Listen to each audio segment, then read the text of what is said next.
All right, everybody, want to take a second to talk to you about an amazing sponsor. We have an amazing relationship with RayAllen.com. Ray Allen is a one-stop shop for everything dog, not just working dogs. Everything dog that you need, you can go down there, check them out, RayAllen.com. Awesome people.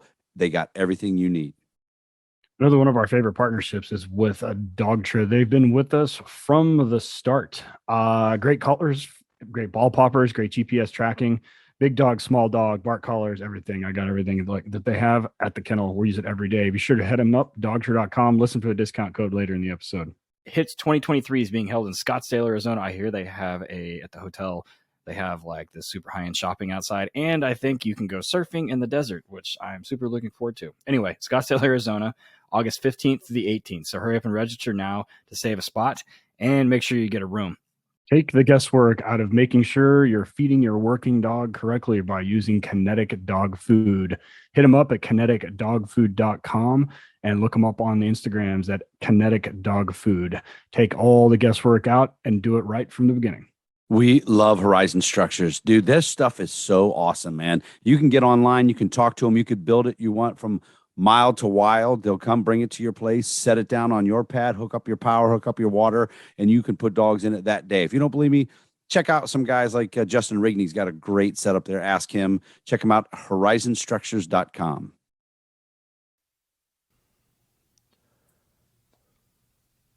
All right, Working Dog Radio, broadcasting the bite. I am Ted Summers, as always, not always, but just this time, from Tulsa, Oklahoma.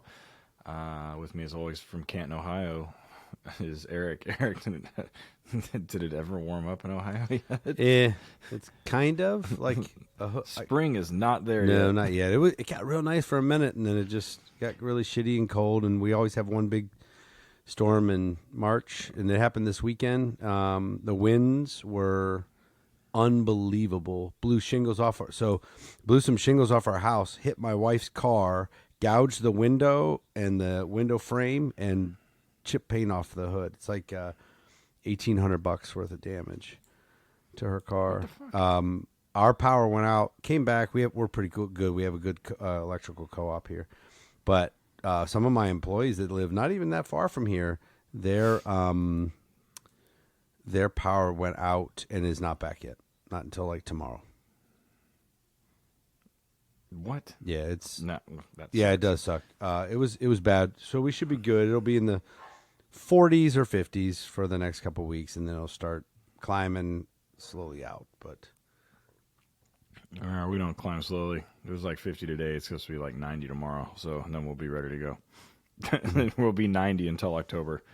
Get into the hundreds, but like I'm wearing a hoodie right now because it was cold as shit today. But and the rest of the week's supposed to be gnarly. I got a handler school going on.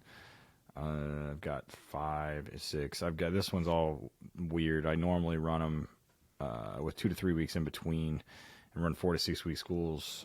This time though, I've got a dude that was on vacation, so he started a week late. And then another dog, I had to have some tooth issues fixed, and that was an additional 2 weeks, and so. And then I've got new dogs being delivered from our buddy. I've got 7 coming. So, we got to go down and pick them up here in a couple days, or right after the 1st of April. So that'll be fun. you have 7 coming at once? Yeah, 7 coming at once. So 6 or 7. I have to go back and look at the invoice. 6 or 7, yeah. I have 2 coming from him next week. Oh, excuse me. Friday this week, not next week, Friday. I have another dog coming tomorrow from a lady in New York, a big shepherd that I really liked. So yeah, that dog. Oh, you sent me videos of that one. Yeah. Did you buy him? Yeah. He. Yes. I just had to find an agency that wanted a big giant shepherd, and I did. So he's a big boy. Mm-hmm. Nice dog. So yeah, Fonzie, that one dog I've been showing a lot on my social media, he left today to his department. I like Fonzie. Fonzie's one of those dogs that I've had in the past couple years, maybe a handful, that I would have kept as my personal dog. Actually, he was pretty awesome. I saw that. He was cool. And then I have another dog, Iggy, that I'm training up for a small department near me. And I really like Iggy, man. I like him a lot, but I just failed him out of the police program. He just doesn't have the ball drive to hunt for it, if that makes sense. So, like, loves bite work, loves tug. I could probably teach him detection using food. He's really food driven, but I find because he's and you got to work on it a lot. I get that, but he takes the food like a velociraptor, and so if I'm doing the indirect marker, I mark it, and he comes back. It's full mouth in my fist, and so then, we all know how we can correct that and everything. But I find that troublesome with a brand new guy that's going to a place, new handler program they haven't had in years. I'm like, I just don't want to do it. But I did sell him already to a guy who does personal protection dogs, because he actually would be pretty good at that. He's real nice, social. His OB is real tight. Will do the bite work. He's pretty clear headed. Really nice dog. I've had a lot of fun with him, but just out of sight, out of mind. Yeah, he just didn't really, he liked the process, like of the box. He liked the ball popping out, me popping it with my hand or whatever, and all that. But he wouldn't possess it, and he wouldn't really go return back. And I had to keep being involved in it. And I'm like, yeah, he's better served doing other things. So off we go. Yeah. So the shepherd's going to replace him. So. Oh, nice. Okay. Yeah. So they went from Iggy to a pony. Mm-hmm. Yeah, something they can ride. Put a saddle on him. Fair enough. So what do we got going on tonight? So tonight we have so little known fact we've probably mentioned on here before, that outside of the U.S., our biggest listener base is in Australia. You can see when you're running a podcast, you can see where the downloads come from, and we're lucky enough to have a pretty good listener base in Australia. If you followed us, we've had several Australians on the podcast, and today's no different. We're gonna bring on our buddy Tom Brown from Origin Canine. Tom's the owner, founder of Origin Canine. He spent 12 years in the Australian Army, over to the Middle East several times, with infantry and then special forces. He was a special forces dude conducting domestic counterterrorism, which we've talked about on the podcast before, which is interesting because that's not a military function in this country. It's a federal law enforcement function, but those guys do it, it's pretty awesome over there. He was a Canine handler with the 2nd Commando Regiment, and fulfilled that role as a member of the Tactical Assault Group East as part of the Special Forces Domestic Counterterrorism Capability. His career ended in 2019. He wanted to stick around like a lot of guys do that are into it, wanted to stick around and stay connected to and contribute to the working canine community. And he started Origin Canine, who manufactures specific equipment for handlers and for dogs. So we'll get into that during the episode, some of the stuff he does. He has his own podcast, Origin Canine Podcast, which I've been on. I was on episode 6, I think. And it's not just canine guys. There's canine. There's all kinds of military guys. There's a lot of he gets deep into your head a little bit. There's a lot of mental talk on there. It's really good. It's a very interesting show. And, of course, here in the States, everybody likes to listen to Aussies talk with their accent. So without further ado, we're going to introduce Tom Brown. Tom, how are you? Good, man. Good. Thanks for having me on, dude. I very much appreciate it. Tom, what we like to do in the beginning of the podcast, the first segment, is kind of get into your history a little bit. We could probably start like when you entered into the Army and go what led us up to today. Shit, man. All right. So I joined the Australian Army in about 2007. So I left school 2006, did a bit of trouble, and then I've been thinking about joining the Army since I was about 15. So there was a few years there where I was mulling it over and thinking about it and fantasizing about, how cool the Army is and all that type of shit that you think about as a young dude. And then, 2007 I joined, but I had a partner at the time that then became my wife and then later became my ex-wife. So I sort of had this thing in my mind that I didn't want to get posted away from her, and I didn't want to jeopardize the relationship. So I just went to the Army Reserve to start. So I did that sort of for a couple of years and then realized pretty quickly that I fucked up and I should have just gone to the fucking regular Army and not wasted my time. with the part-time stuff. So basically, as soon as I joined, I was like, how do I go full-time? And I just got bounced around a bit. Oh, just do it at training, do it when you get back, do it at the next block of training, do it when you get back. And then 2009, full-time, I went up to a training establishment, did about a year there, like a part of the training team. And then I got posted to the 3rd Battalion, which at that time was the Airborne Battalion. And that was in Sydney. So Sydney's like one of their biggest, most popular kind of cities. And that was obviously an infantry airborne unit. So, mate, that was all just normal infantry stuff, like going out field, doing exercises, doing random guards every now and then, doing courses like mortars and snipers and driving courses, that type of shit. And then there was a plan early on for the battalion to move up to Townsville, which is like North Australia.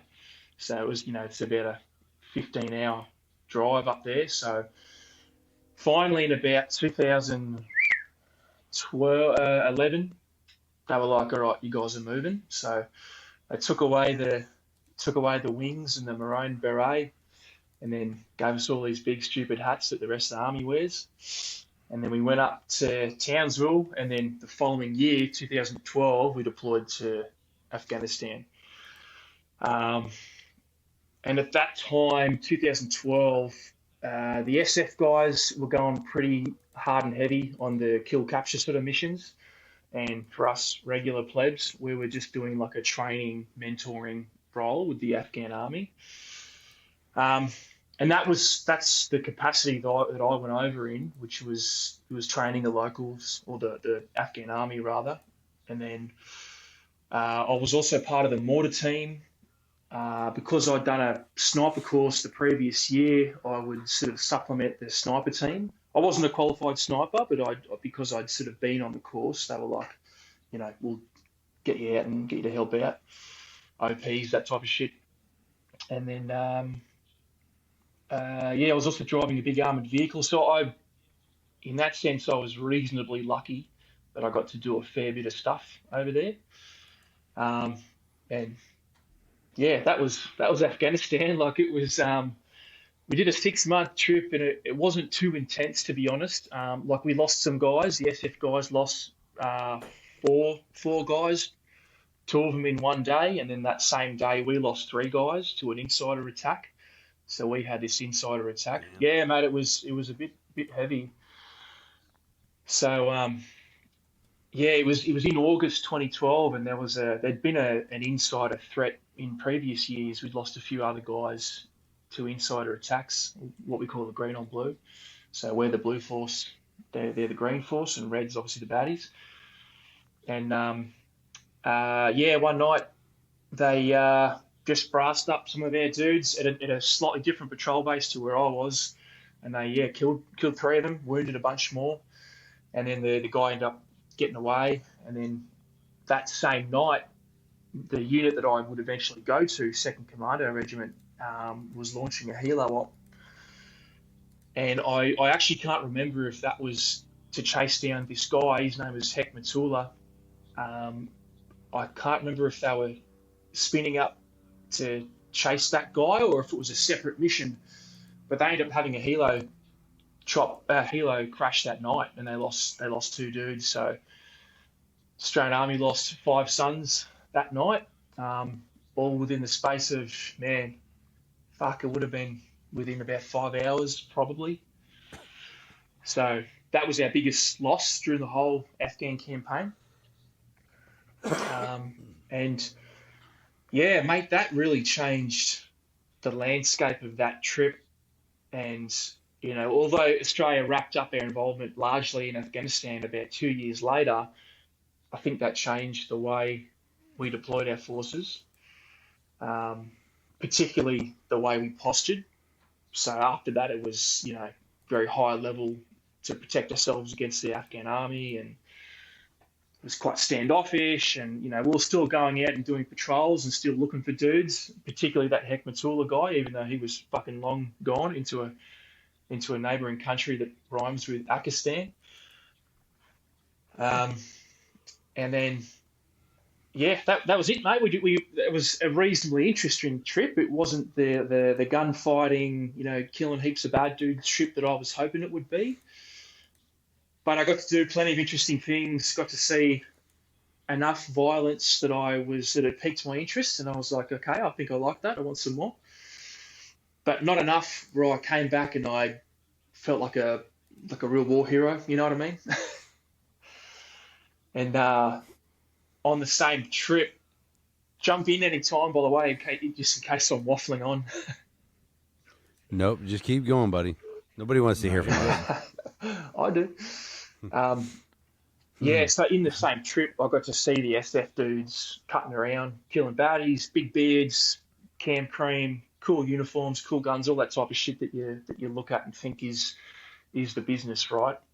Flying around in choppers, and a few times they flew into the valley I was in and killed a bunch of dudes, and I was really inspired by that. I had aspirations to go in SF previous to that, but I'd never really pulled the trigger properly. I had gone onto a selection course in 2010, but mate, I was way too young and immature, so I end up pulling off that course because I think I was 20, 21, way too young.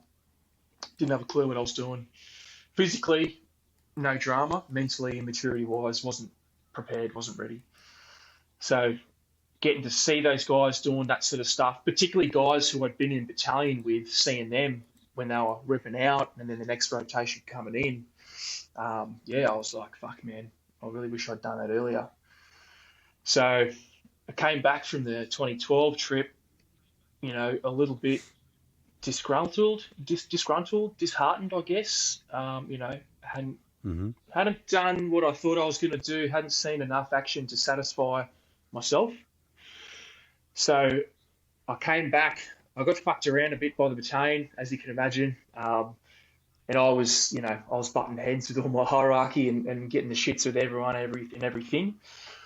And I ended up discharging 2013, got married in that time, and then in a reserve unit, put my application in for special operations, and then the following year did the selection course and the reinforcement cycle to get into the 2nd Commander Regiment, which I then passed.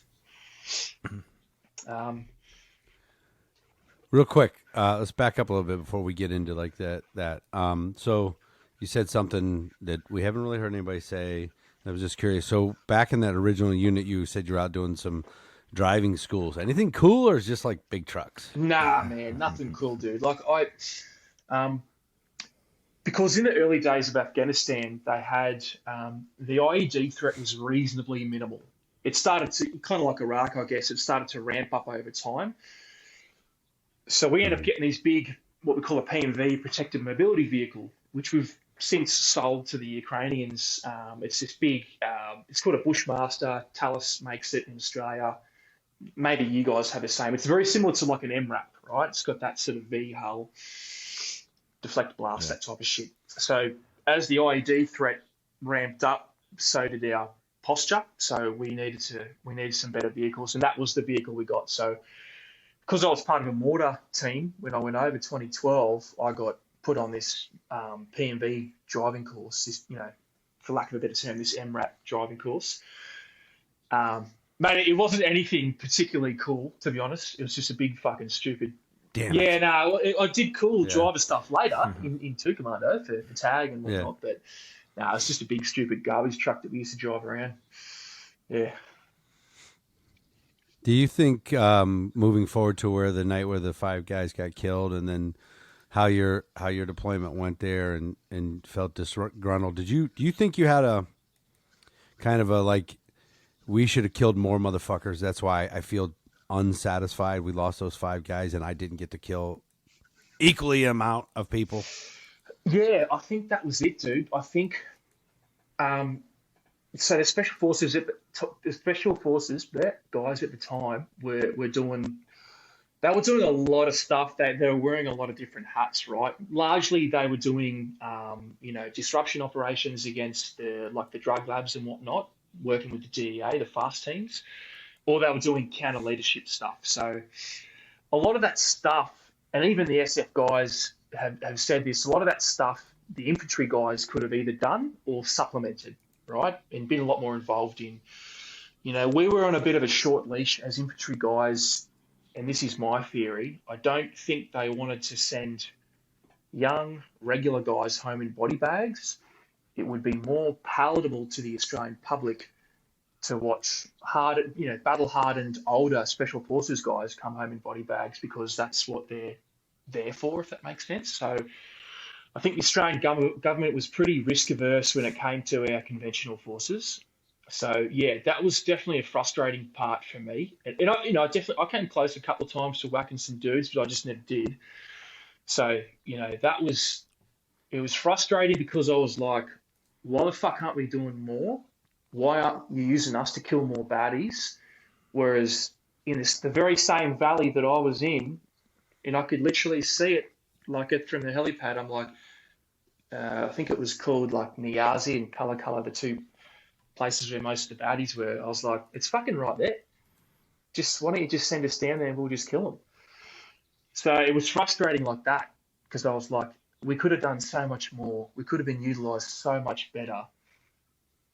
And then the only real action that we get is our fucking guys getting shot by the enemy inside the base. I was like, fuck you. Let us off the leash. Let us do what infantry do. And don't get me wrong, like, you were still out patrolling and looking for guys and trying to find the enemy. But, it was this real haphazard sort of bumble around, see what happens kind of tactic, which I was a bit disgruntled with. So, yeah, I think that was it, mate. I was like, let us kill fucking bad dudes because that's what we're here for. And we know where they are. Yeah, so they're killing guys behind the wire, and yet they still want you to keep teaching these idiots. Yeah, we still... Really tough. Well, even years later, mate, when the whole, when Afghanistan was shutting down and they did that really hasty withdrawal through Kabul, I think it was, Kandahar, Kabul, whichever one it was. And then watching the country just fall to pieces within a matter of weeks. I think it was like a week, 2 weeks. I remember at the time when I first met the Afghan army, some of those guys were great. They were just warriors. They wanted to go get after it and kill baddies, and they were good for it. 90% of them were fucking woeful. I don't know how they got the job. They didn't care. They were lazy. They weren't as invested as we were, which is a strange thing because it's their country and their family that's in danger. But the army media would pump this like, oh yeah, we've partnered with these very capable allies that are fighting for their country and doing the right thing, blah, blah, blah, blah, blah. And then later on, fucking 2 weeks, it took for the whole place to go to shit. So, that was a bit of a kick in the guts for a lot of people, I think. Because the 10% that were good just got fucking wailed on because the rest of the 90% that was spastics that didn't want to fight and just gave up. Same as Iraq, same shit. Yes, walked off. Yeah. 100%. So you're over there and you're seeing the SF guys, some you knew. You're talking about they all got the big beards and the hair. Look at Ted in the monitor. Do they look like him? Could he pass for one of the Australian SF guys? Look at that. I'd have to see the rest of you, bro. I don't know. I have a shit ton of tattoos, and I'm not fat, so there's that. If you got tats, you're not fat, and you got a cool beard, you'd probably fit in, bro. Yeah. So moving forward, you get into selection. Did you ever get to grow the big? Are you capable? I couldn't do it. Like, I just shaved my bullshit little beard a couple days ago because I looked like I was 97 years old. But even no matter what, I could have been growing it my whole life and still wouldn't be as long as Ted's. Did you ever get the big thing Dude, going? I don't know what your audience can see on the video, but this is about it for me, roughly. Any longer than this, it starts turning into like an Amish neck beard, gets a bit fuzzy. So, there were times I got to grow my facial hair a little bit, either because we were away from the main contingent of the military and we just did whatever we wanted, or because no one gave a shit, so we just shave sporadically. Yeah. Nice. So, when you go through selection and you get in, prior to going there, did you think, I'm a pretty good, like I'm good with a rifle. Like I can shoot. Like I can M4. I'm pretty good. And was it a big kick in the teeth when you figured out that you weren't? Well, so the Australian Regular Army uses the Ostai, the F88, which is that Austrian rifle, Mhm. bullpup magazine at the back sort of thing. So we never really had any Yep. exposure to those sort of AR platforms, right? Maybe every now and then, right? The Afghan dudes had M16s, we used to use them. So yeah, definitely, man. When you qualify for a memory on your selection course and the brief period after where it's technically not selection, but it's still selection, you qualify with iron sights, and yeah, it's about that time that you go, fuck, there's a lot about shooting I don't know. Yeah. Yeah, it's funny because when I was on SWAT, we had sniper rifles and we had M4s and stuff. They always made us qualify on iron sights, and it's funny to see. And then requal each year, take off your optics, iron sights, just to, I don't know why, because the sergeant in charge was in the Marines in the 80s, and that's all they had was iron sights. But you're a much better shooter if you're good at that. It's always interesting. We have guys on from a lot of USASOC and JSOC units here, and all the Canine guys are like, I wasn't going to get into whatever specialized unit that they were in by being a good shooter. Those guys that are in those units have been good shooters for 15, 20 years, and every single one of them is a good shooter. And they're like, I needed to find something else I'm good at, so I'll handle a dog. and almost universally, they're like, yeah, I'll do that. I'll handle a dog. Because they always, and I mean, during the most recent one, like, they were always wanting dogs. And so they're like, yeah, I'm not going to outshoot everybody in this unit, especially being relatively new. But what else am I good at? Like, how can I be valuable? And like, if you go back and listen to a lot of our episodes, some dudes from those units, they're like, yeah, that's how I did it. Those units are filled with fantastic trigger pullers because that's their job. But not all of them are great canine handlers. And we've had some dudes that are fucking magnificent canine handlers on here. So was it very similar where you're at too? Like, you had a lot of dudes that, that's their job. Like, they're trigger pullers, and you're like, yeah, I'm just a dog guy. Oh, kind of, man. So my exposure to dogs didn't come until a little bit later. Like, I'd seen, detection dogs or whatever overseas, and I thought it was reasonably interesting. It's about as interesting as, some idiot on the street that goes, oh, I love dogs. My dad has a German Shepherd. But that's, for me, that's about as far as it went. It wasn't until later on when we got a proper brief, I think it was on the reinforcement cycle, the training cycle, that they gave us a bit of a demo, and they were like, this is what the dogs are, this is what they do. And I just was like, man, that's actually really fucking cool. And even then, it took a couple of years before I was interested. So in terms of like the shooting and being like a valuable member of the team, yes, it is definitely very hard to distinguish yourself because there are so many like hard hitting pipe swingers in a unit like 2 Commando or SAS. It can be very hard to distinguish yourself. So early on in my career, purely by default, I was made a breacher because generally the new guys in this particular role that I was doing go straight into the breaching role because it's very time intensive. Sorry, it's very time critical. There's a lot of pressure, and you've got to learn pretty quickly. So I think in a way, the way I distinguished myself early was as a breacher. I really dived into that role, and I had a great time doing breaching. Yeah. Yeah. So you said something interesting. It's a struggle to distinguish, or not a struggle, but it's difficult to distinguish yourself. Is that a goal, though? And I mean, is that something you think about? Because I know, everybody I've ever met that's in those types of units are so type A and ultra competitive. Is that a mindset? Man, I think it is. Dude. Different units have different cultures and try to attract a different type of person. And I'm going to generalize a lot here and make a distinction between the two units. Typically, very stereotypically, the SAS guys over Perth, they're more like your quiet sort of guys that are, a bit more easygoing, and then your 2 Commando guys are a bit more that type A kind of personality, right? And I'm very, very overgeneralizing here. So in a unit like 2 Commando, yes, it's extremely competitive, and there are a lot of type A alpha male personalities. So you do want to distinguish yourself. There's, in my opinion, there's a lot less of that grey man type guy. Whereas over in Perth, you probably find a few more of those grey men than you would in a unit like mine. Yeah. Interesting. So the getting involved into the domestic counterterrorism, special forces domestic counterterrorism, was it what you had been looking for? Was that as shit hot as you expected?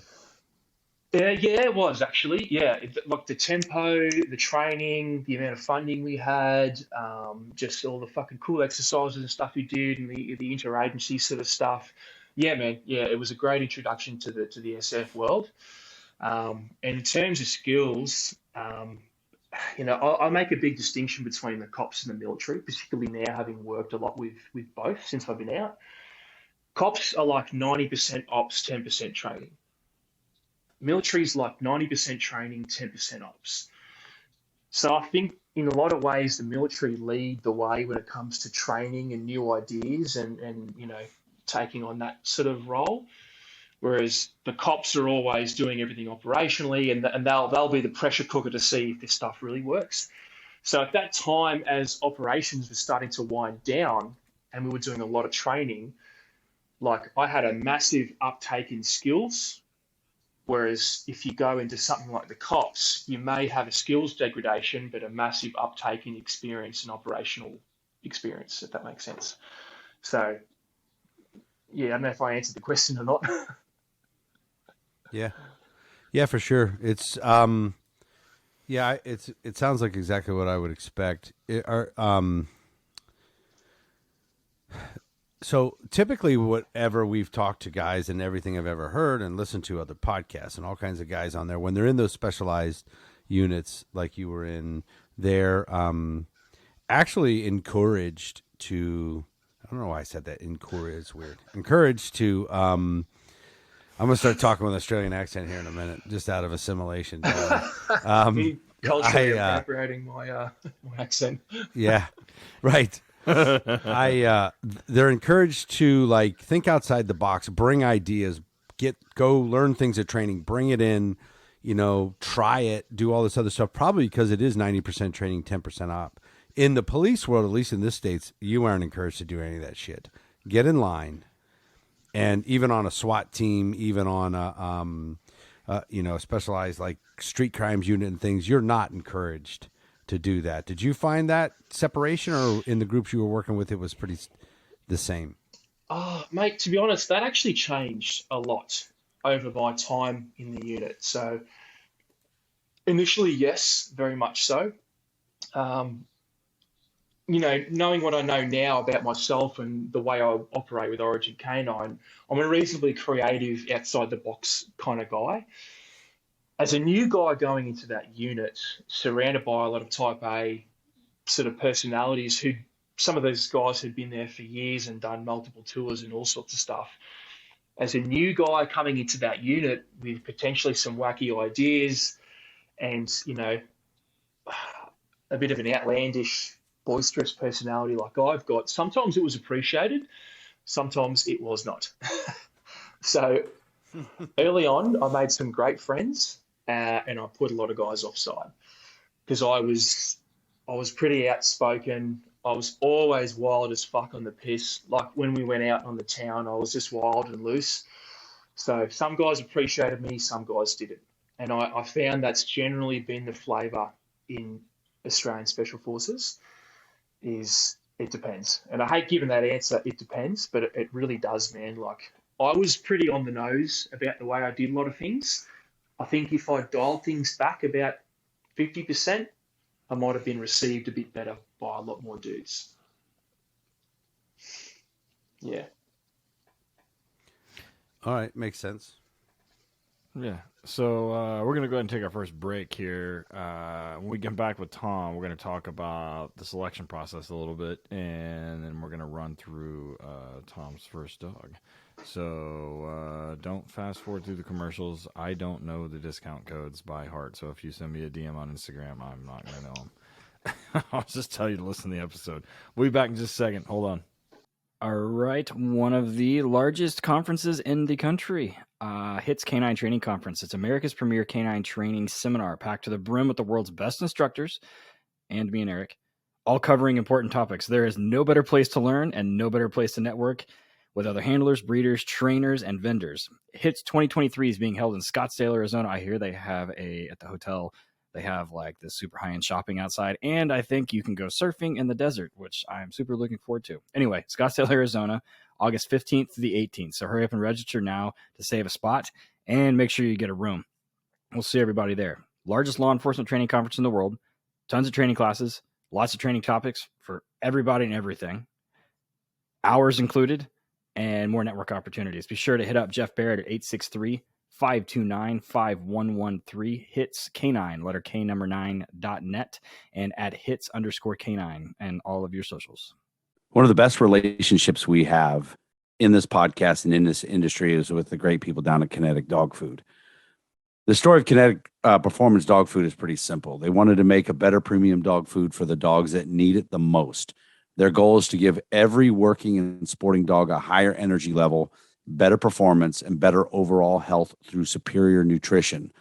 So they formulated a line of food based on what they considered to be the optimal profile of a performance dog. They've done tons of research on this. This isn't their first rodeo. These guys know what they're doing. If you're a kennel, they will come to your kennel. They will see the problems that you have. They will check out what works for the dogs that you have. They're amazing people to work with. They drop ship a pallet right to you if you want. I know a lot of guys that use them. There's a bunch of different formulas on there, and 32K might not be for your dogs. Maybe the 26K works. They can adjust it. They'll give you the right ideas what to do in different parts of the year. Winter's different than summer. It's really a well-run, good dog food company, kineticdogfood.com. Be sure to check them out on social media too, man. They're amazing folks, kineticdogfood.com. So my entire time that I was a handler or a trainer in law enforcement, the cars at my department, in the departments that I trained, all had American aluminum accessory kennels in the cars. Different cars, man. Dodge Chargers, all Ford models, some Chevys, SUVs, cars, everything. We loved American aluminum accessories. It's a great product, a great company. They've been serving canine law enforcement community for over 20 years. If you check out their website, EZ, that's the letter Z, EZRiderOnline.com. They got testimonials. They got videos on how to. They got a list of everything they have.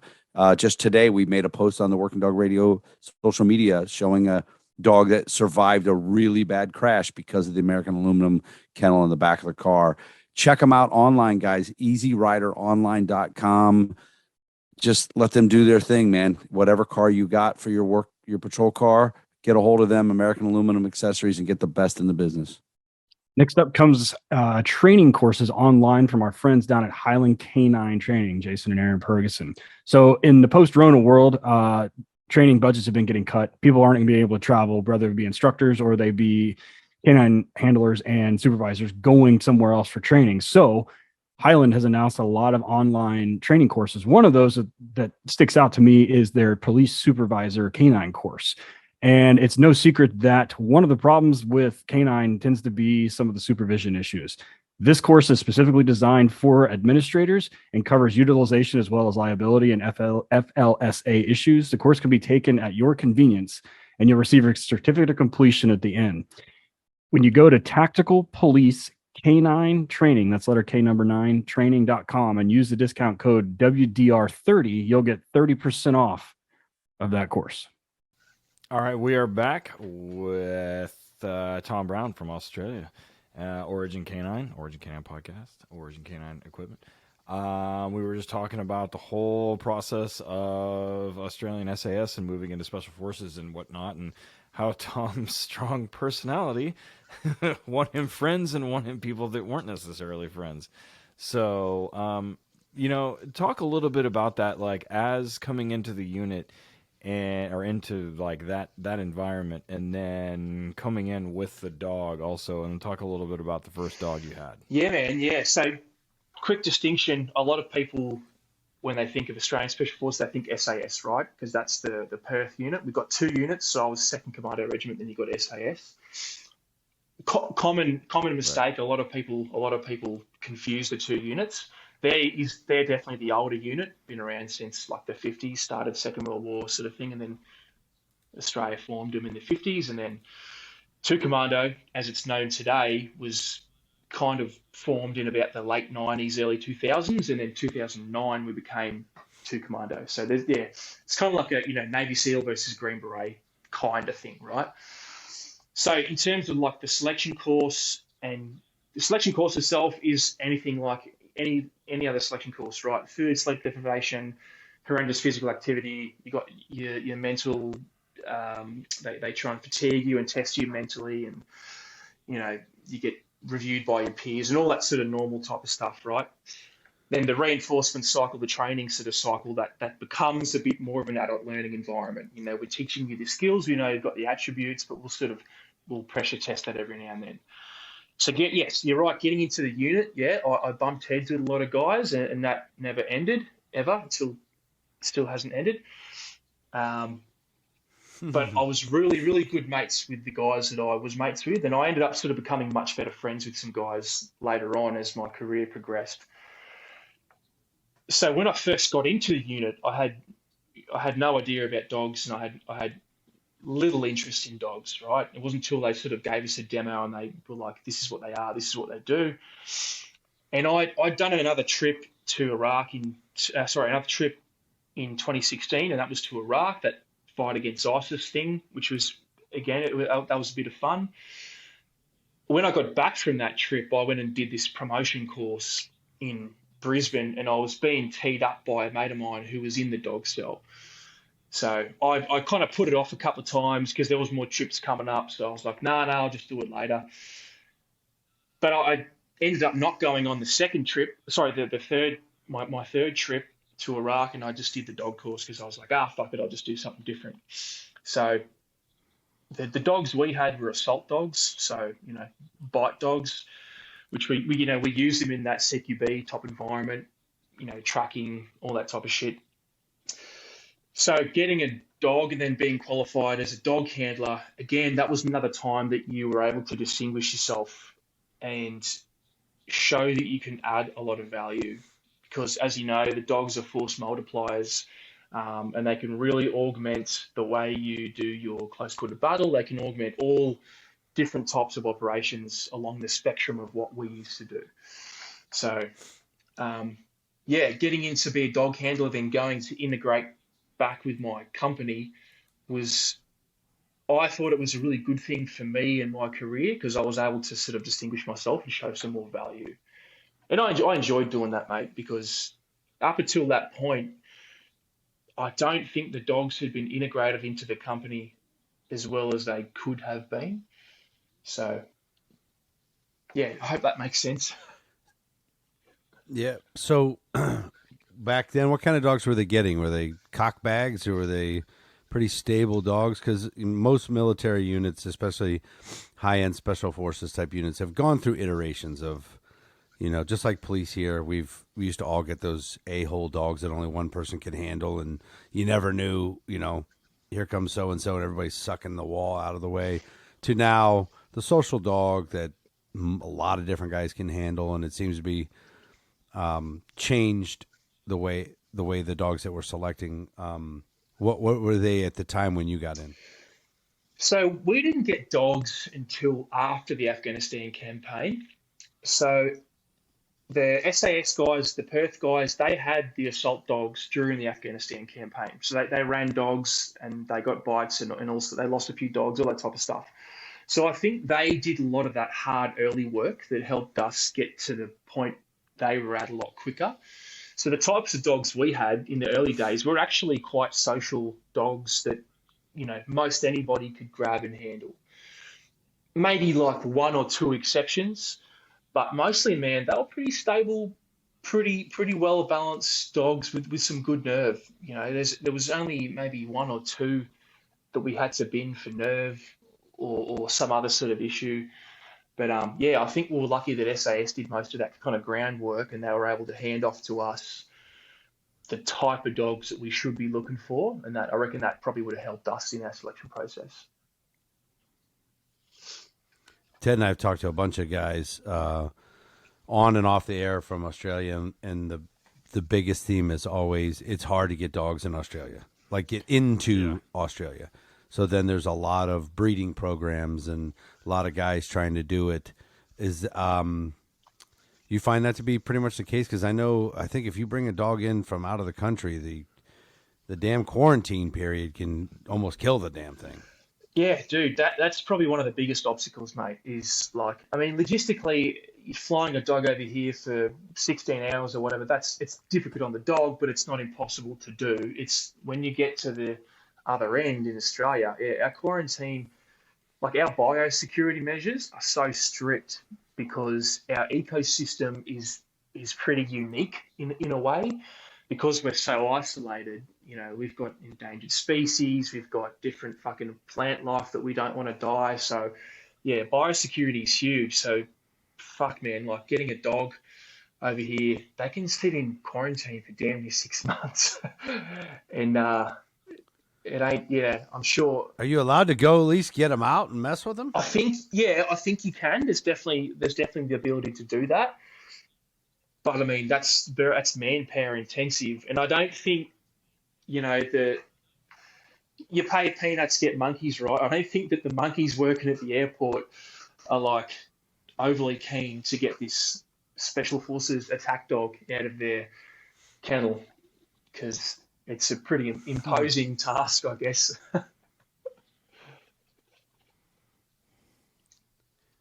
Yeah, that's pretty right. Yeah, I didn't think about that. They're at the. I have my own stories about picking up dogs in Houston, and me being the only vendor there that's picking up dogs that are fucking serial killers and getting them out on catch poles, and other vendors being in Houston that I know personally, and they're like, oh, it's one of those, and I'm like, yeah, I have to get them out on the fucking catch pole.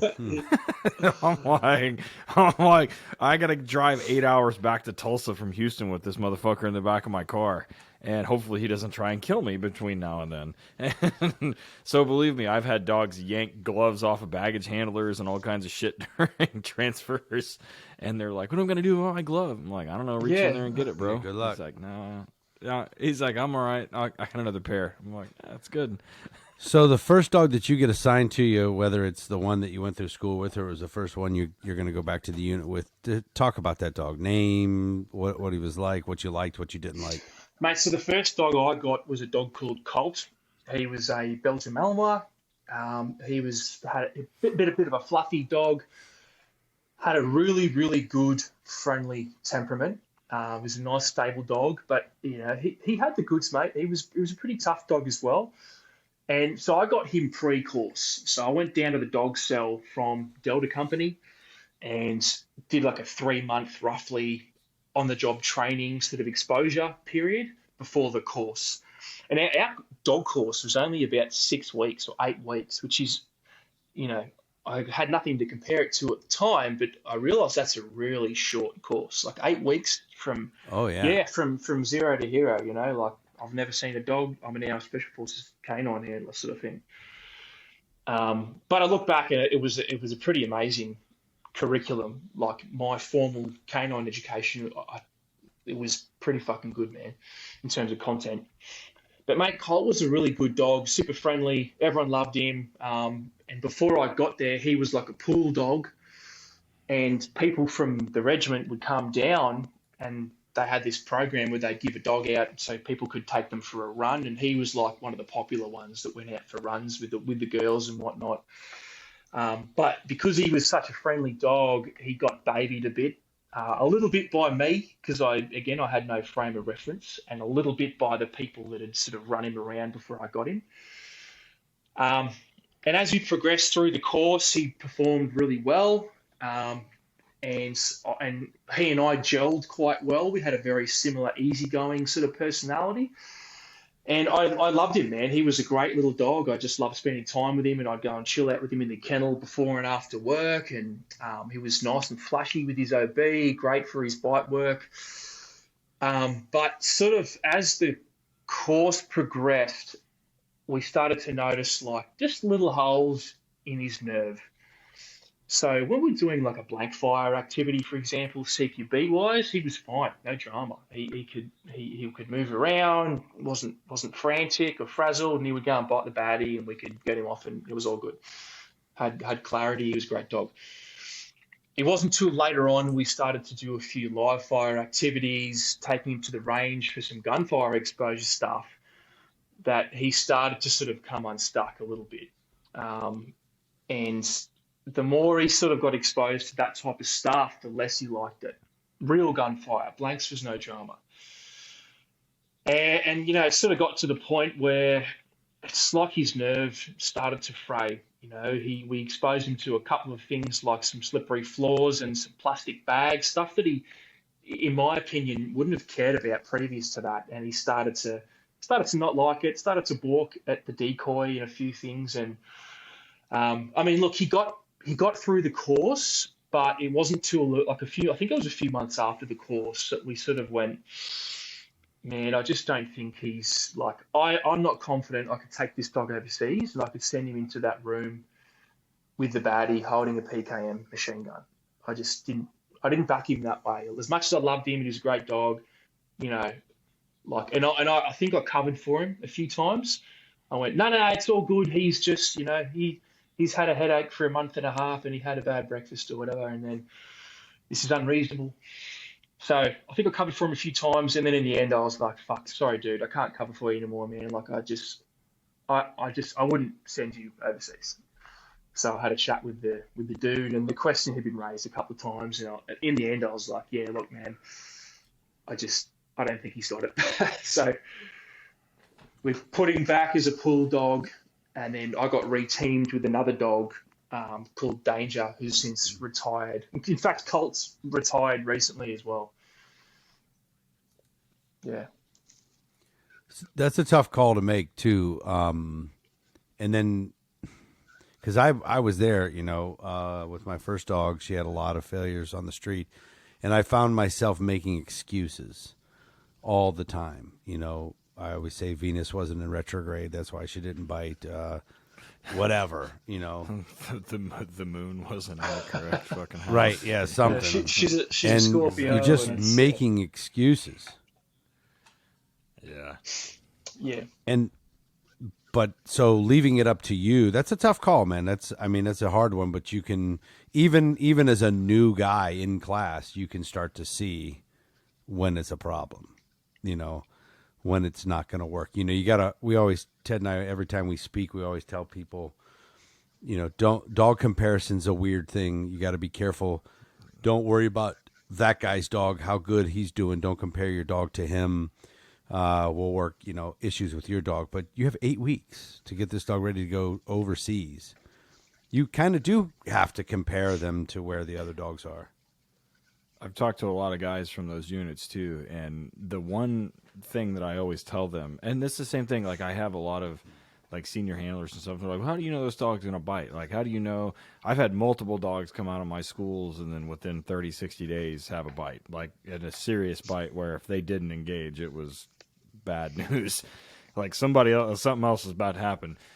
And I always water it down and I say, it's kind of like porn. You know it when you see it. Like, you've seen it enough. Like, I know, like, I can tell. And it's hard to, like, if I had to write it down, if I had to sit here and describe this series of, like, biological events and things that happens with those dogs, that I'm like, yeah, this is what it looks like when they're going to bite you or when you know that they're going to. Like, in everyone that's listening to this knows what that looks like. They know what that looks like. Eric, you know what? Tom, I'm sure you know what it looks like too. You can tell, like when I say it's like porn, you know what it looks like when you know it when you see it. You're like, yeah, I know. And everyone that's ever been around or has been with one of those dogs is like, yeah, I can tell. Like it's one of those dogs, and that's the look, that's the thing. And there seems to be this big debate about, oh, will the dog actually engage? And I was talking with one of the guys from TBD here, and when he does testing, they full on put a hidden sleeve on. If the dog refuses to engage, like on a back tire table, they wash him immediately. Like, don't even buy him. And I'm like, yeah, And I mean, they're talking, we're talking young dogs, like young dogs. And they refuse to engage in. I'm like, it's not bad. And it waters down, and it's it's Eric Johnson, somebody I really respect. And I was like, it's the same thing. It's like pouring. I said the same thing to him. I was like, you know it when you see it. He was like, 100%. They're going to bite somebody. I'm like, it's all right. Yeah, in that case, if you have a bunch of dogs to select from, even if that hidden sleeve wasn't a guaranteed test, you can take just the dogs who will bite it. So why have a maybe if this one will? So Tom, that second dog, Danger, what his career look like? With you and everybody else? What kind of a life did that dog have? Mate, Danger was a bit of a weapon, dude. He was a great dog. So he had a handler. I think he was there from roughly the beginning of when our dog cell capability started. So he had his very first handler developed him, or a couple of guys actually developed him from, I think it was either from a puppy or a young dog. He was one of those dogs where his engine was just too big for his chassis. Like, he'd get injured a lot, and he just absolutely had no self-preservation, would just throw himself at things, had this crazy hard bite, this like wide mouth with a short muzzle sort of thing. So incredible bite pressure. But just strong nerves, great obedience, super ball and food driven, just like awesome dog. And I did no work developing that dog. I just sort of off the shelf took Danger. He was my dude. So mate, he was like, all the hard work had been done. So all I had to do, and we got qualified. We did what we call the M-lock, which is the qualifying activity, and we passed that. It was all good. And mate, Danger just fucking, I was just a dead weight. He just dragged me through the qualification. And then I just got handed the award. You know that meme where like Steve Carell's shaking the hand and it's like when you lie on your resume? That's kind of, that was me. I was like, what just happened? So, he was a great dog, man. And I think I was his third or fourth handler, dude. Oh, wow. Yeah. So, and I guess this is where my story transitions from dog handler to leaving the military and entrepreneur and whatnot. I had a pretty sort of set of personal circumstances happening at home, a divorce, and I had a pretty severe depression and whatnot, and it was really starting to affect my work, which is not a good thing in a place like Special Forces, particularly when you're handling a dangerous dog. And ultimately, it got so bad for me in terms of depression and the way I was clashing with guys, and the whole mental health thing. You don't know what the fuck's going on until years later when you process it. I ended up leaving the dog cell early. Now I still debate whether I got kicked out or if I fucking quit. I think the lead handler and I had this weird kind of standoffish moment on this one day when we were really fucking clashing, where I went into his office and I was like, look, man, I'm really not having a fucking good time in life. I hadn't told anyone at that stage, but I was actually going to fucking off myself on the course. I was going to had a range day, a pistol shoot day, and I was going to blast my fucking brains out on the range day.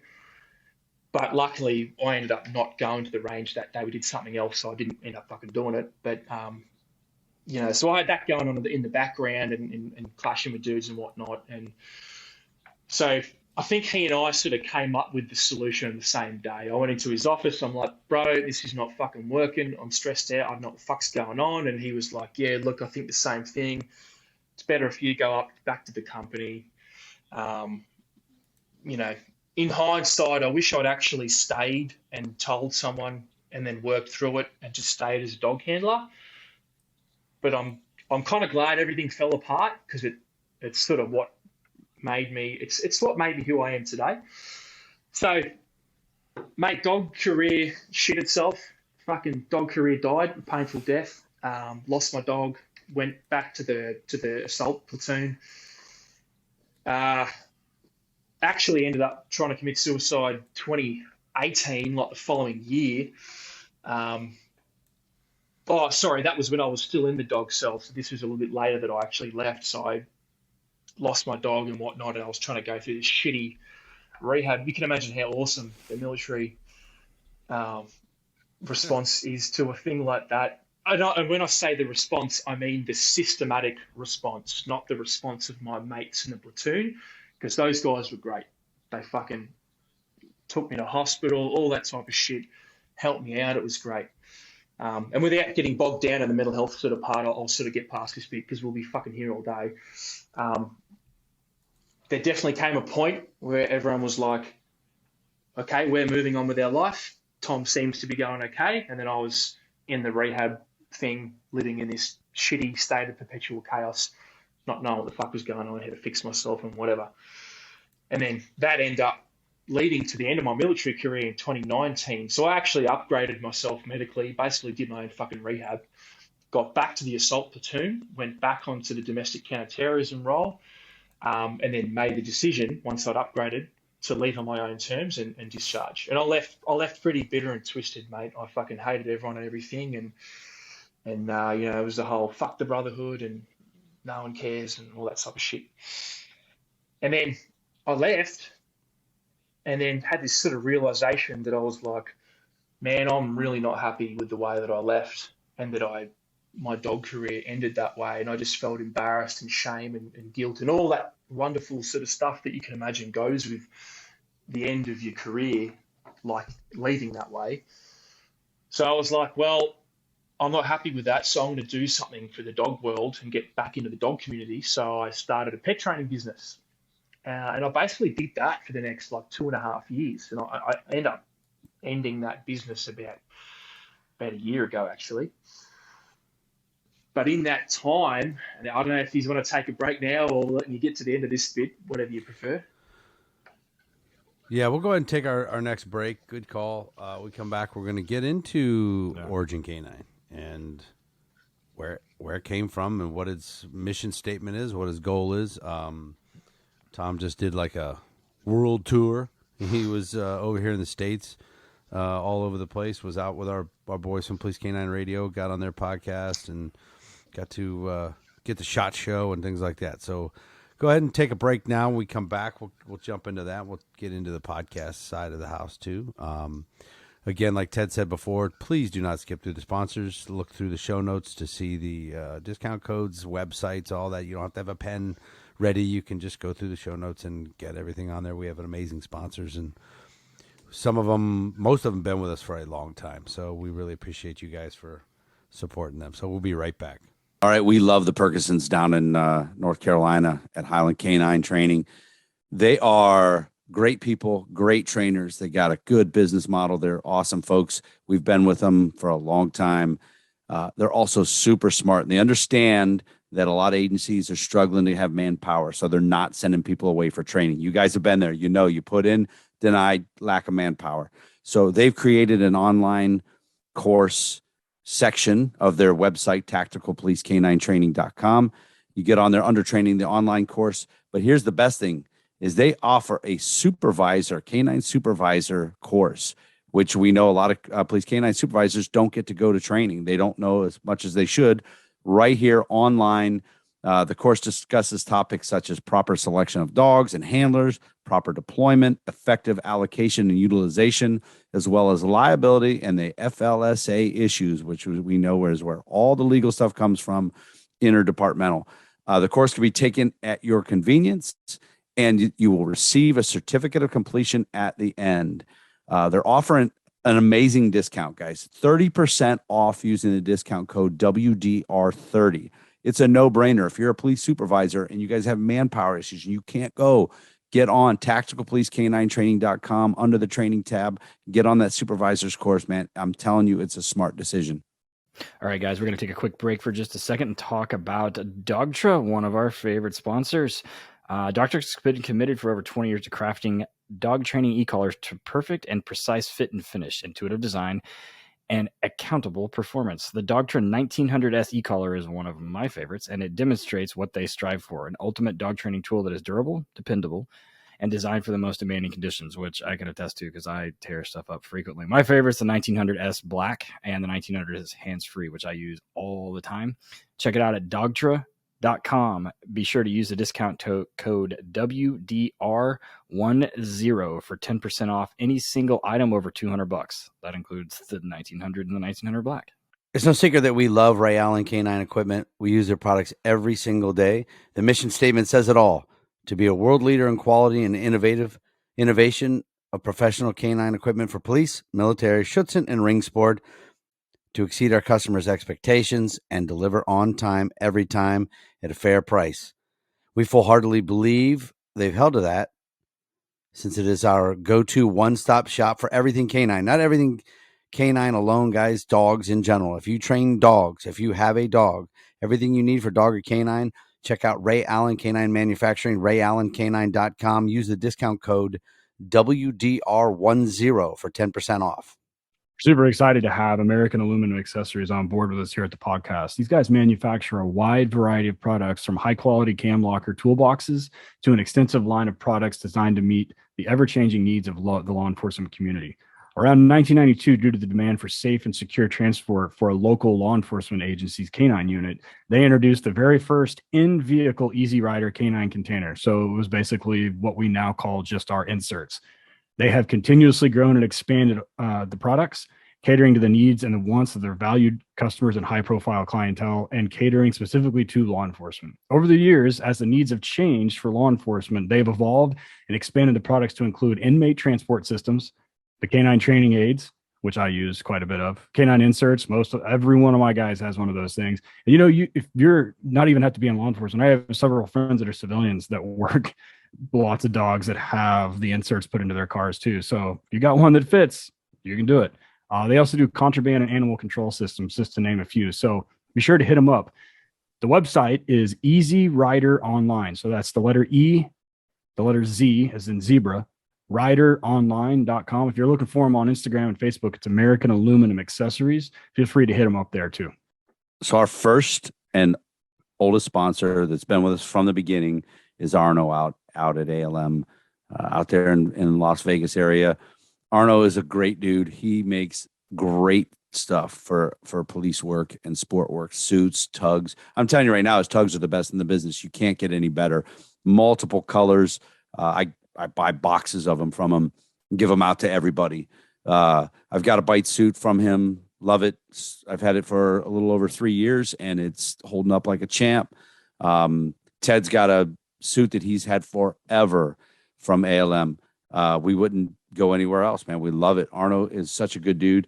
His almcanineequipment.com is the website. Get on there. He's got pre-made suits. He can do custom suits based on your measurements.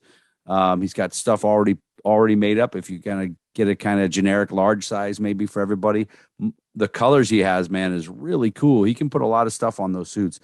Check him out, almcanineequipment.com, and use the discount code WDRadio for 10% off.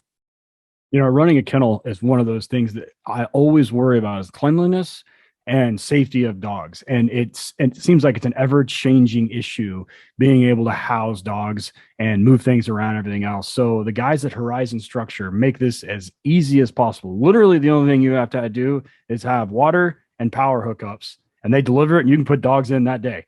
And it comes on a trailer. They just drop it off. You plug it in, put dogs in it, and you're ready to rock. You keep them clean, you keep them safe, you keep them cool in the summer and warm in the wintertime. And it's completely custom. You can go complete mild to wild. I've seen some that were stainless steel all the way from top to bottom on the inside. And then I've seen some for a bulldog breeder that, had smaller gates because those things can't jump. So if you reach out to them, they're sitting there waiting for you to call and help you through the custom design process. They have everything from 2-dog ones up to, I want to say like 18 or 20. It's you can put a lot of dogs, indoor, outdoor runs. So anything you've ever dreamed of, they've got it, or have done it, or can do it. So they've taken all the guesswork out of building it. Everything is pre-done to your specifications, and it's assembled, dropped off, boom, you're ready to rock.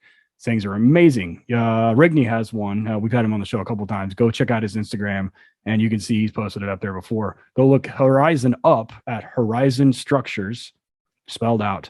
On the internet, it's horizonstructures.com, and you're going to look for the link in there that says commercial dog kennels, or give them a call, 888-447-4337. They'd love to talk to you and get you started on the way.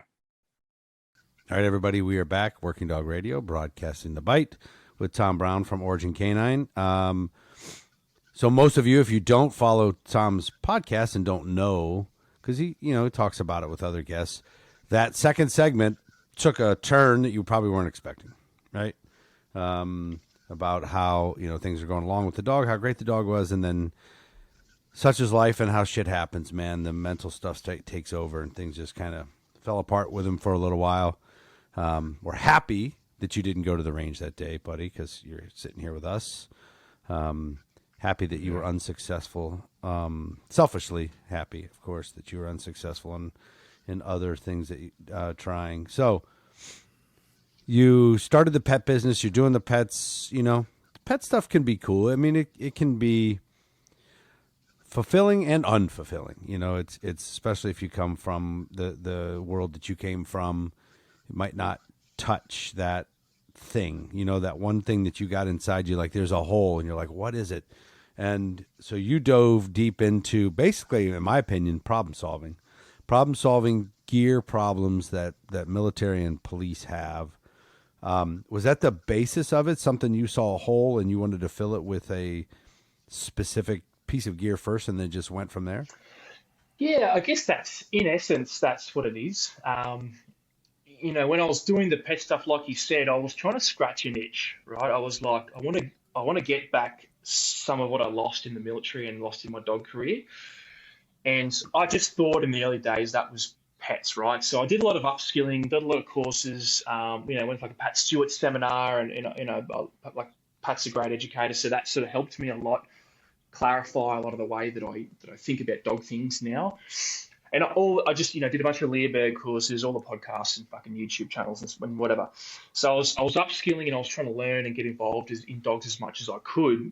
And in the meantime, I was like, well, I want to get a mal. I want to get a Mallee puppy. So I got this young mal from a guy called Ben Haley here. He sells some pretty fucking strong mals, and I want to get another one actually, but I've got to get permission first. So I got this dog Django, and basically I started developing him to sell to an agency, and he was like the pressure test for all my ideas in dog training. So obviously I had this development dog for a military or police unit, so I needed a bunch of equipment. So I sort of cherry picked these bits of kit from everywhere, and there's little things I was like, why the fuck is the handle there and not there? Why is this and that? Da, da, da. So as I sort of went through the training with Django, I was like, like I said earlier, I consider myself somewhat of an out-of-the-box creative thinker, so I was like, I reckon I could do that better, but I just don't know how to do it. So I came up with some ideas on a whiteboard, and this could be cool, that could be cool. And I wanted to validate my ideas early outside of the whiteboard. I don't want to be what we call in the army a good idea fairy, plan in isolation and go, this is awesome, and then give it to someone and they just fucking die because you made a shit idea. So I basically got in my car, got a dude to make up some prototypes for me, these little ideas that I had, and I drove from Brisbane down to Melbourne and back, and that's like a 30-hour round trip roughly, and I visited as many police and military agencies on the way as I could. So I validated all these ideas, got some great feedback. That's great, that's shit. And it was really a good pressure test, right? Because that's what you got to do. You got to fail hard and fail early so that you can do better in the long term. So I was like, cool, there's definitely a market here. Like I don't see a lot of actual canine handlers, particularly SF dudes, doing the canine equipment space. There was no one in Australia that was doing it just for canines.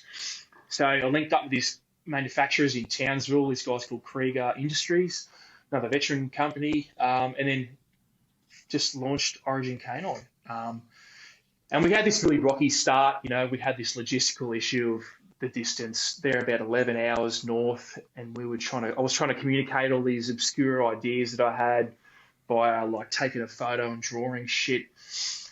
And ultimately, they launched the business and the way I do things. But in the end, I was like, I need a lot more control. So I was like, I'm not a half measure kind of guy. I'm either on or I'm off, right? Maybe it's autism, maybe it's ADHD, maybe it's Maybelline, I don't know.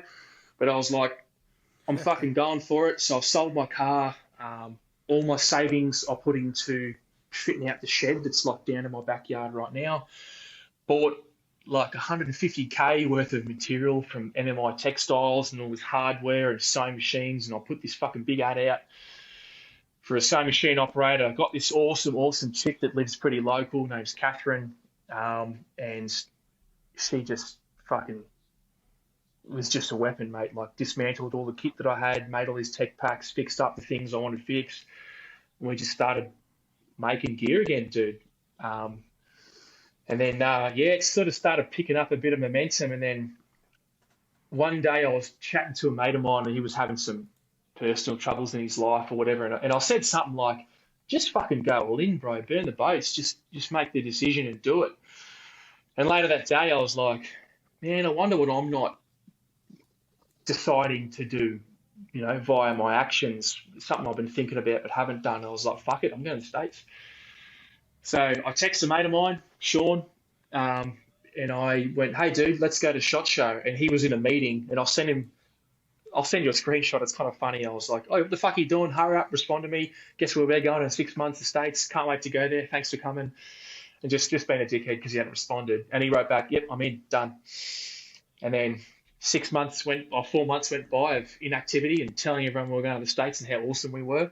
And then last 2 months, we actually booked all these flights. And then we just booked tickets to SHOT Show, linked up with like Greg from 𝗔𝗡𝗗 Canine, did some ride-alongs, met Kyle Schoberg from Shots Fired podcast at this siege in like the Sacramento area. What else we do? Met up with like Mike Toussaint, met Mike Ritland's, got him on the podcast, just met all these awesome, amazing people because both of us knew how different you guys are over there with the way you approach Canine and how enthusiastic you are. And I was like, well, if I want to have an impact on this community, I've got to go to the place, like to the Mecca, so to speak, of where it gets done. So that's what we did.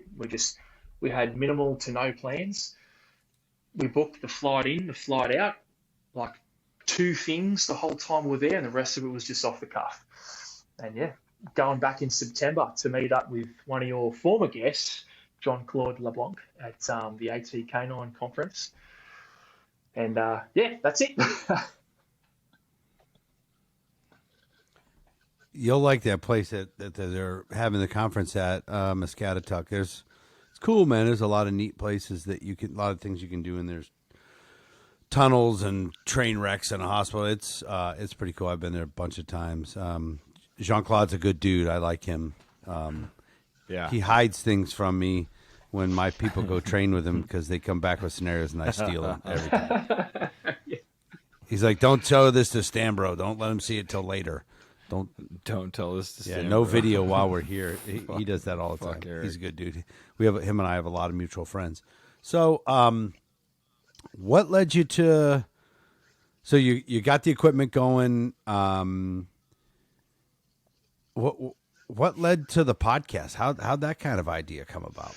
Because it's a really good one. Thanks, mate. Appreciate it, dude. So, because I enjoy the business aspect as well, right? I enjoy sort of tinkering around in the background, and part of that was like, what's your mission statement? What's your purpose?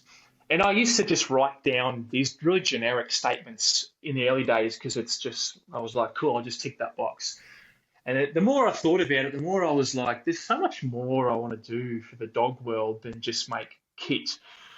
Because I don't want to like hide behind the equipment and not expose myself and pressure test my own ideas about training or operational stuff or, the mental health or, whatever it is. So the mission statement for Origin Canine is to enhance the full life cycle of working canines and handlers, right? I'm a people person. I love the people and I love the dogs. So I fucking want to help both of them. So the podcast for me, mate, it's a way for me to stay connected with the canine world. And it's a way to just get some people's voices out there that maybe are lost in the noise you know. And I really get the shits with this narrative in the media about the I don't like the demonising of men and the demonising of police and military units, especially with that like AB 742 law in California, and I feel like that sort of warrior way of life and that mindset, that protector mentality is under attack. So I was like, I could whinge about it and I could talk about how fucked up that is, or I could just provide a counter narrative and just get people to tell their story and share their perspective. So yeah, there's definitely a selfish element in there for me where I get to feel connected, but there's also that counter narrative part where I'm going, don't ever forget that there are people that stand between fucking baddies in this world, like that piece of shit that shot up that school like yesterday. Like I'm here celebrating my daughter's first birthday today, and I wake up to fucking dead toddlers in the hallway.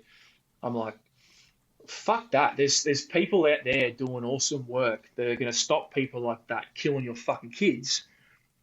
And some of them have dogs, and they're going to fucking use them. And if you demonize those people and try and throw them in the bin and tell them they're all toxic or you know whatever the narrative is that they've got, you're going to get more shootings. You're going to get more fucking cops killed. Your home's going to get invaded. You're going to get your stuff robbed. So I'm just like, I want to put those stories out there, man. Yeah, it infuriates me as well as sort of ignites me at the same time. Yeah. Do you find so your podcast is, you know, like I said at the beginning, there's some dog stuff. You have interviews with a lot of dog stuff. There's a lot of other things you'll talk about, tactical and this and that. Do you find it therapeutic, having the podcast? Yeah, I definitely do, man. Yeah, yeah. It helps me make some new friends too. You know what I mean? Like, so Greg Tawney from gsap, right? Never met Greg in my life. Oh yeah, Yeah. we love Greg. So a previous mate of mine, whose episode very similar to Gary Hicks, I had to take down because he had a complaint against him. But I'll put it up at some point in the future. um, Jesus fucking Christ, that guy. Fucking Gary.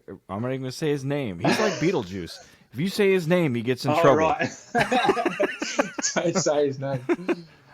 Fucking worthless handler. Yeah, so it was kind of a worthless handler situation. Anyway, so this mate of mine, Mick, he introduced me to Greg, Right. and then Greg came to the podcast, and then we end up meeting up overseas. So for me, it's a way to connect, and it definitely is therapeutic, mate. It's a way for me to sort of sometimes work through some of my own ideas, but definitely get some perspective on some things from other people. Yeah. What has been your favorite part? For me, my favorite part of the podcast is expanding our knowledge base. Ted and I have both made a bunch of changes or at least additions into our training programs based on guests and things that we've talked to. But by far, my favorite part is when Ted and I are at HITS or Blue Line, and all the people that we get to meet and all the people that we touch who are learning because their department won't send them for training, or they've learned a couple little things here and there. What has been your favorite part of having a podcast? Mate, I think the favourite part is when people reach out and they tell me that they've been impacted in some way by the podcast in a positive way. You know, they go, "Hey, man," particularly the mental health stuff, right? And I fucking hate that term because it's such a sterile, you know, middle of the road, overused term, but for lack of a better term, the mental health stuff, people reach out and go, "Hey, thanks for telling your story," or "I heard the episode with X and they said this and it really resonated with me." So yeah, man, I think just having an impact on people, dude, because sometimes when they come on the podcast as a guest, they might talk through something or think about something in a different way, and it might give them a different perspective of something that they've been through, or they can sort of analyze while they talk something that's happened to them. So yeah, long story short, I think the impact that it has on people, mate, the positive impact. Yeah, I think Ted, you probably agree with that, right? On our end. Yeah, and when we first started this, the podcast, Working Dog Radio was kind of the first, I don't know, like big working dog podcast, and it's like one of the larger ones still. And the first hits we went to after the fact, Eric and I had guys come up to us, and they were like, "Yo, we listen to every episode." I'm like, "You do?" And I was shocked. I was like, "What the fuck?" And every time I go to HRDs now, and Eric, same thing. When he goes to seminars, people are like, "I listen to every episode," and they'll say shit to me. They're like, "Do you remember saying this?" I'm like, "Oh, it sounds like something." That 100% sounds like something I would say, but I don't remember saying it. No. And and it's the same thing. And we just had on another guest from we had on Kyle from the Shots Fired podcast, and he talked a lot about that as well. And a lot of his podcast is about the same type of thing, and about the mental health side and about helping law enforcement officers in the United States. And like you mentioned earlier, like we do shit different over here. And like you mentioned, we had that fucking weirdo shooting up a school in fucking Tennessee this week. And that weighs on people. And if you go back and listen to and actually it's the episode before this one. So if you're listening to this and you haven't listened to that one, go back and listen to it, and you can listen to the episode about when Eric got into his shootings, and like Eric got a whole 2 days off. Mm-hmm. Was it 2 days, or did you get like 24 hours? The first one I got about 2.5 days. The worst one was the excited delirium case where the guy died while we were fighting, and I worked the next day. Yeah, so super lots of empathy in the early 90s in fucking law enforcement, right? So and that's been one thing that I think that was an unintended consequence of the podcast. I'll put it that way.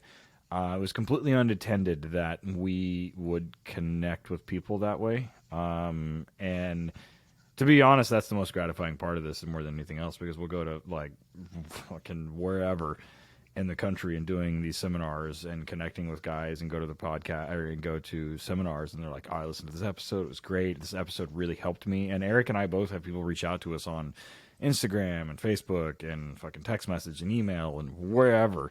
And they're like, "Leo, I'm having this problem. I don't know who to talk to. Who'll help me. Like, you're the only guys I know." And they're like, "You don't even know me. Yeah. Like, I'm just some asshole you listen to when you're at work. Like, you don't know me, but of course I'm going to help you." And we do. I mean, Eric and I spend a lot of time doing that kind of stuff. So it is gratifying. And I have to admit that was not even in the top 10, like, goals when we started this thing. But now it is definitely a driving direction. And I'm sure the Origin podcast is the same. I've listened to some of the episodes, and it's the same thing, right? Like, so it's a very focused audience and a very focused listener base, and we're speaking directly to them. That said, I'm not immune because we're in the United States. I know who else listens to this, and I talked directly to some of them on the last episode about the whole, you mentioned the thing in California. I told them I don't give a shit. So they can listen to it too, and I don't care. But that's not who I'm talking to. But yeah, I mean, I applaud you. I applaud the guys from Police Canine Radio, from Hits Canine Radio, from Howard and Rich, like everybody, and Bradshaw, like guys that are doing podcasts that are talking to our community. And then obviously not on the canine side, like all the other, there's several podcasts now that are directed strictly at guys from the special operations community. And I've had a lot of guys reach out to me and tell me, it really helps to hear that. One guest that sticks out in particular is Trent. We had Trent on, who was a ranger handler, handled Benno, handled Blaka. And, I've known Trent a long time, long before he was even on the podcast.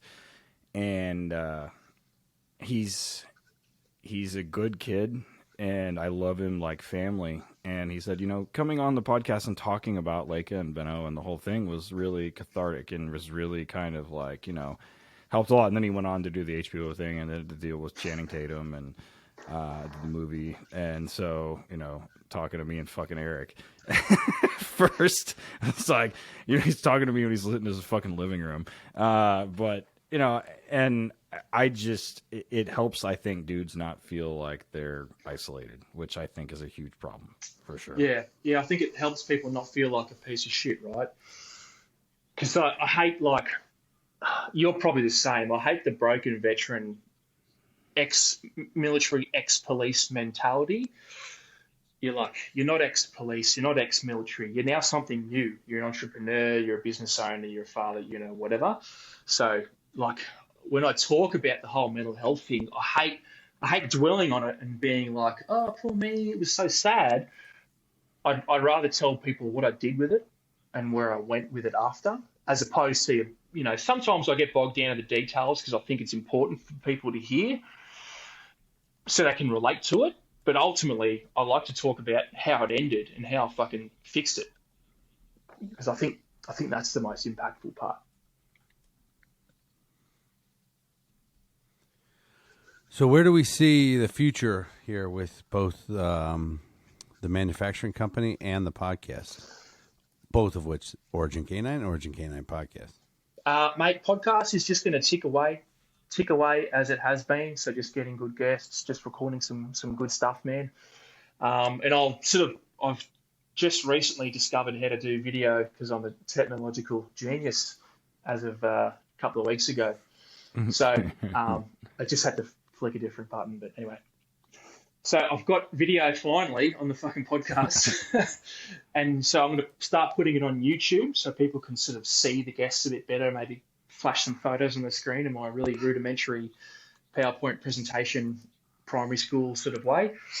And then the actual business itself, mate, I've got a few little things that I've got going on. I've always got new products coming out. I'm always trying to think of new shit, better ways to do things. But definitely, my team's expanding. I've just recently brought on a new team member, a guy called Rhett. So he's going to come give us a hand, hopefully bring down some of those lead times. And then long story short, when I was still in the military, a dog that I was taking care of, who was a friend of mine's dog, was supposed to retire, ended up getting put down for a variety of reasons. And then Colt, that dog my first dog, he retired, and I was originally told I was going to get him. And then, at the 11th hour, he was given to someone else, right? So for me, I want to start some sort of retirement canine fund in Australia where we set up, sponsor individual dogs and have a criteria that I'll set them up with, like, a crate, a collar and a lead and, a month worth of vet bills or whatever. And then I want to sponsor a number of ex-military or police dogs. And the next phase after that for me is coming up with some sort of national standard that the different agencies can adhere to when it comes to retiring their dogs. Yeah, because it's a free-for-all at this point, right? It's nothing set in stone. Yeah, that's it, mate. Like there's always a lot of chatter. I was always told, So, anyways, where can people find you at, bud? Dude, so you can go on Instagram. So I'm Origin, ORIGIN .Canine, letter K number 9. Origin Canine was already taken. I think it's like a grocery store in China or something. So it's Origin. Yeah, I know. Go figure. It's origin.canine on Instagram, and it's the same on Facebook. Then you can go to the website, origincanine.com, and you can obviously go to the podcast, which is the Origin Canine podcast, which is on like Spotify, Google Podcasts, what's the other one? Fucking Apple iTunes. iTunes. And Anchor. Yeah. There you go. Yeah. Nice. Good. How about you, Ted? Where can people find you? 10_summers on Instagram. It's memes and dog stuff. And things that I find funny, which people seem to like. So, and then Torchlight Canine, letter K number 9 on Instagram and Facebook, as well as HRD Police Canine on Instagram and Facebook. And of course, working_dog_radio on Instagram and Working Dog Radio on the Facebook. That's where you can find us. I'm also on Twitter. I got banned today, again for like the 9th time so after Papa Elon took over, I started an account, and all I said was I'm a police canine trainer and had a picture of me in Philadelphia at one of the HRDs. And before I even posted anything, my account got banned like 3 times because apparently, yeah. So I said something today about a pronoun joke about. Yeah, I know the joke. Yeah, I know. So I within minutes I was like, I'm banned for 24 hours. I'm like, oh, it's totally worth it. So Could you share the joke? no regrets. I'll do it again. So you can find me on Twitter at 𝗢𝗙 𝗢𝗙. I don't post a whole lot on there. It's literally just like reposting things and posting videos of stuff that we're doing at the kennel. So other than that, where are you, Eric? Van S Canine on Instagram, Van S Canine Academy on Facebook, workingdogradio.com. We got a ton of merch on there. We got some pretty cool t-shirt designs, and we can actually, you can make the design from a hoodie, all kinds of stuff. The Stellan is my safe word, seems to be like one of the most popular ones right now. We sell a lot of those. Yeah, if Trump continues to run for president again, we'll bring up our Make America Bite Again shirt, which is brilliant. One of our favorite ones. And your dog outs fake news. That was one of the best ones also. Yeah. Remember that one? That was a good one. Yeah. And out this with the middle finger. We had some good ones on there. Also, I handed out a bunch of those patches when I was in Florida. Yeah. Yeah, awesome. So Tom, it's been great having you on, man. I appreciate it. It's we love having other podcast people on. I love being on your show. If you go listen, I think I was episode 6 on the Origin Canine podcast. Let me pull that up right now because I was listening to it earlier. Yeah, episode 6. So I'm early on. This was recorded in October of last year. Yeah. I got into some things that people don't know about me. Some stuff I talked about in the last episode of this podcast, and so it was pretty good. I like your format because you can get talk about how people grew up and what it was like where they lived and everything else, and I like that. You kind of get down inside people a little bit. So thanks, bro. Check it out, episode 6. Tom, I'm gonna try to get up to 𝗓𝗏𝗡 when you're there. I know everyone who's there. It's about 5.5 hours from me.